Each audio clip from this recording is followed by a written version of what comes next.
Hello and welcome to another episode of 1000 Actually Fun Books, where we're looking for the best of fun, enjoyable books of every genre.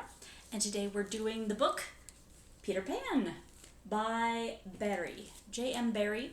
And this particular one is illustrated by Scott Gustafson. He does a lot of children's books, and there are some amazing illustrations. I just want to pause for a second and talk about the illustrations before I get to the actual book. So here's an example of one of the illustrations. They're detailed and beautiful and frequent. Here's another set of illustrations.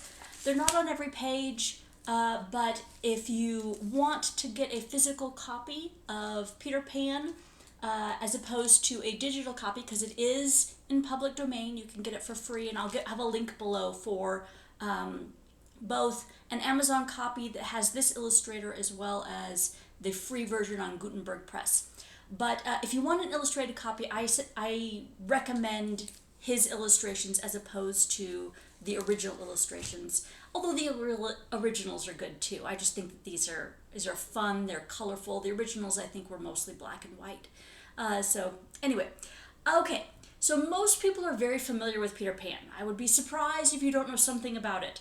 But I'll give you brief synopsis. It is mostly centered around both the darling children, Wendy, John, and Michael, who are aware of an unaging child named Peter Pan who lives in Neverland, and they go off and have adventures, including encounters with mermaids and fairies and pirates and all sorts of things. And as they have these adventures, it's very, very imaginative. The whole book is really based on the world building of this really weird setup of imagination and creativity and original storytelling. And then eventually the three children, minus Peter Pan, come back to the real world, bringing back with them the lost boys. And Peter stays behind to probably have lots more adventures. Okay, so there are lots of different versions of this. So you've probably seen the Disney animated version. There's also a 2003 more live action computer animated version. That one's my favorite version for a video. There's also Hook with Robin Williams. That one was, Peter all grown up going back to Neverland. That one's very funny. There's Disney did spin-offs with Tinkerbell with fairies. There's cartoons. Peter Pan is everywhere. It's because it's in the public domain. You'll probably find lots of references everywhere.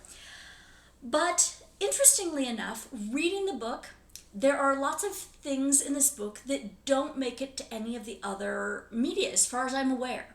For example, Peter has an encounter with what's called the Never Bird, a bird that's such a wonderful mother. She sits on her nest even when it falls into the ocean, and is floating away with it. And Peter eventually rescues her, and just lots of things like that. There are other adventures, and there's slightly different slants on the adventures, the way they go in the book versus the movies and stuff. So if you liked Peter Pan, even just a little bit, I highly do recommend reading the book. Okay, even though that's kind of a summary, let me get back to what I like. So, the world building. It's lots of silliness and imagination. So, I'm going to say, I'm going to do a little quote here on page 72 of this particular book. It'd be very different on a different version. And this is the Lost Boys and Peter building Wendy her own house.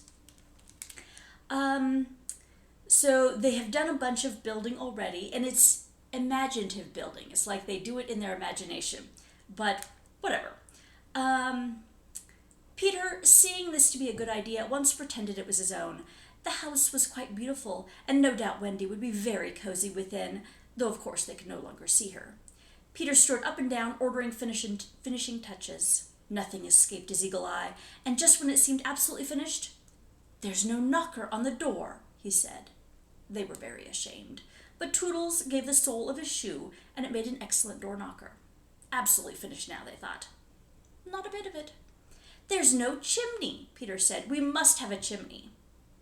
"It certainly does need a chimney," said John importantly. This gave Peter an idea. He snatched the hat off off of John's head, knocked out the bottom, and put the hat on the roof. The little house was so pleased to have such a capital chimney that, as if to say thank you, smoke immediately began to come out of the hat. Okay, so as you can see, that's just silly. You kind of, as you're going along, it's like, how much of this is the, physical play, like, Toodles actually gave up his shoe, versus how much of it is imaginative, like smoke immediately came out of the chimney, versus how much of that is magic and it sort of is real? You kind of don't know. Like they have a lot of imaginary meals, where they're eating food that really isn't there, but they get full. You're just kind of, it's that cross between, is this just imaginary play versus magic versus just weird world building? It's very creatively written. Okay, so overall, I love the book.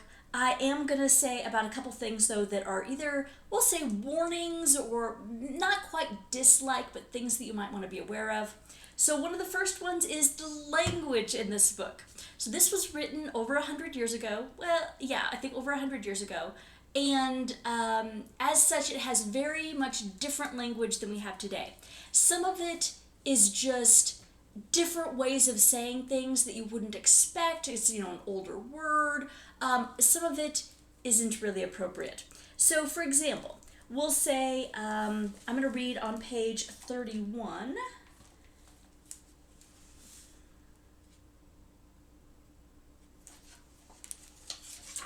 Okay, so this is when Peter has come in and gotten his shadow back together, and Tinkerbell is around. Wendy is admiring Tinkerbell. So they're still in the darling's bedroom.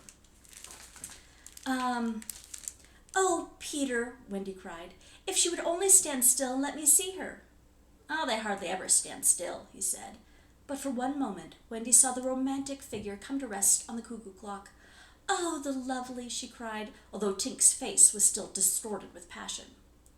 "Tink," said Peter amiably, "this lady says she wishes you were her fairy."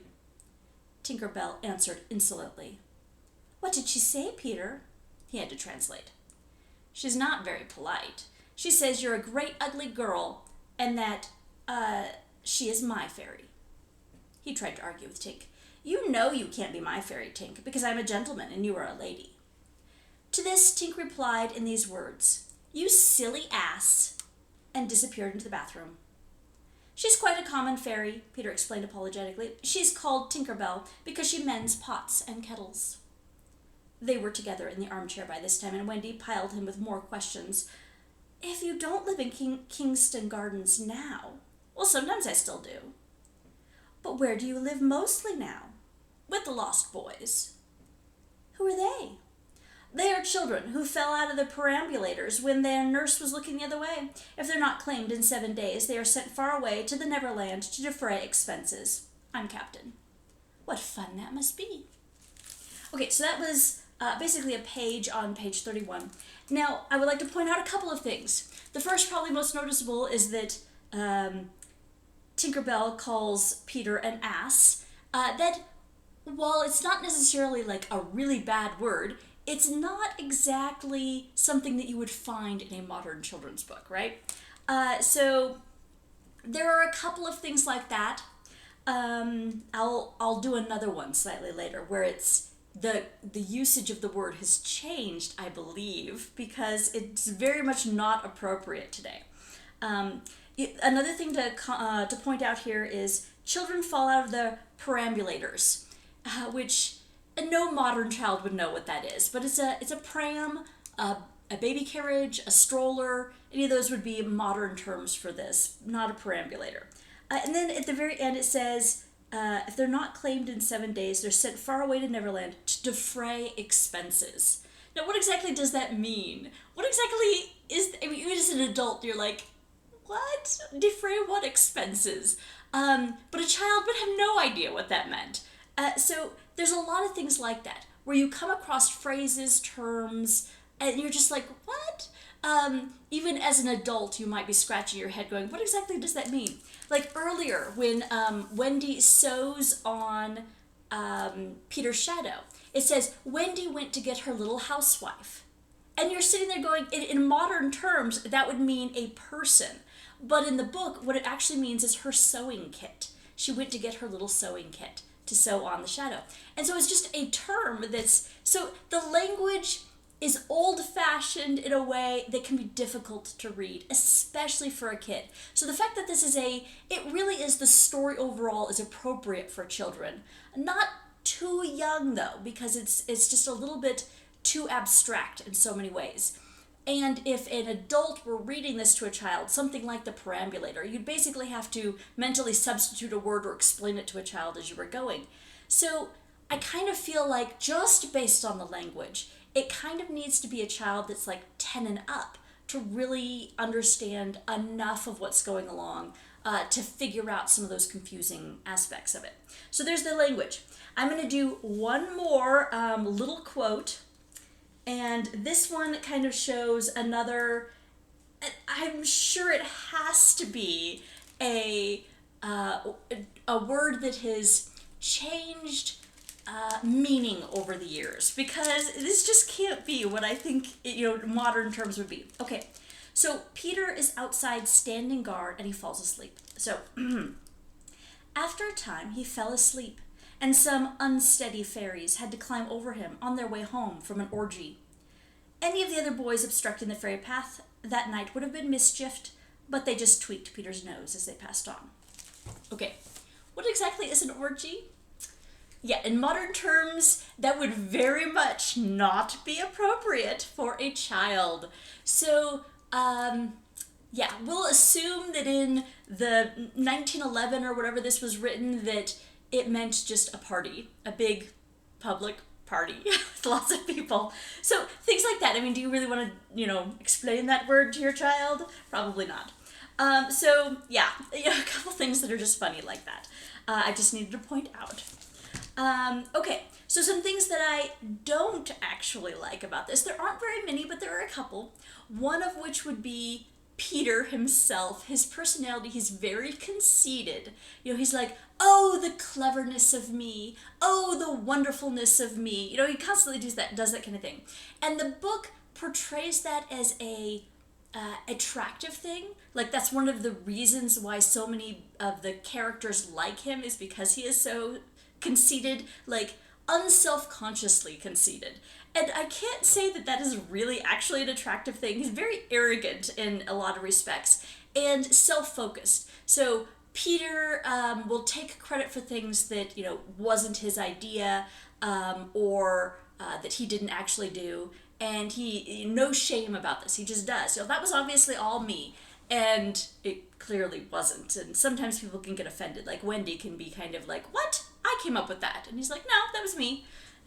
So I don't consider Peter always a fantastic character because of that, but that's just Peter Pan.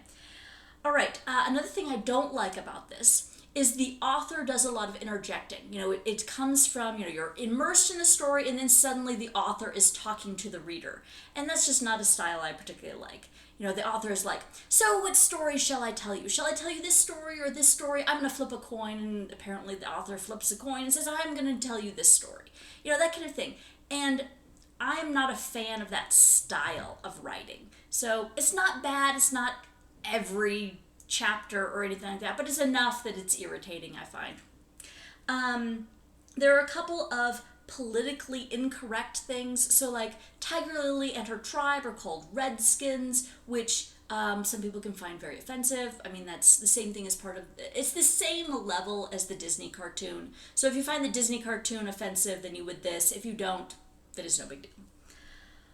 All right, so that's kind of Peter Pan overall. Again, I really like it. I highly recommend it, especially if you're a fan of the movies or the lore and want some of those hidden things that are not normally there. It will be you'll find it kind of strange, some of the aspects of it. Like, they have Mrs. Darling, Wendy and John and Michael's mother, says she comes in every evening to sort the children's minds and put all of their thoughts in order as they sleep. And you're just like, that's kind of weird, but okay, that's fine. The adults just come across as a little bit loony, but that's okay. The stuff with Nana is kind of interesting. Their dog.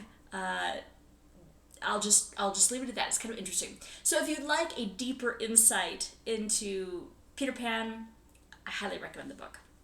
Okay, so part 2 on what I'm doing next is a mystery. I am determined to find a good mystery that I can recommend, because so far all the mysteries that I've had so far, I have guessed too much. I know who it is before you get to the big reveal, and I'm like, if we're gonna have a mystery, we need to have a really good one. So I'm still trying. So this time I'm gonna do The Thursday Murder Club by Richard Osman.